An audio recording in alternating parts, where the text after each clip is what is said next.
అని చెప్పని మనకి స్పష్టంగా అర్థమవుతుంది. ఈ అనేక రకాలైనటువంటి విశిష్టత కలిగినటువంటి క్షేత్రం శ్రీకూర్మం. ఎందుకంటే స్వయంభూగా వెలిశారు స్వామి. రెండో అవతారంలో శ్రీకూర్మం.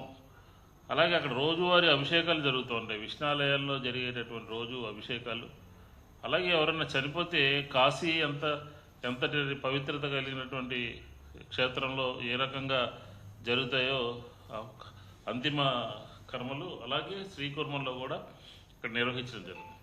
కానీ ఈ ప్రభుత్వం వచ్చినటువంటి కూటమి ప్రభుత్వం వచ్చినటువంటి 10 మాసాల్లో జరిగినటువంటి సంఘటనలు ఒకసారి గమనిస్తే, అపచారాలు గమనిస్తే ఏ రకంగా ఆంధ్రప్రదేశ్లో ధర్మ పరిరక్షణ కరువైపోయిందో, అలాగే ఆధ్యాత్మిక చింతన కరువైపోయిందో, హిందూ ధర్మం మీద ఏ రకమైనటువంటి నిర్లక్ష్యము, ఏ రకమైనటువంటి దాడి జరుగుతుందో మనకి స్పష్టంగా అర్థమవుతుంది. ఎందుకంటే ఈ ప్రభుత్వం వచ్చిన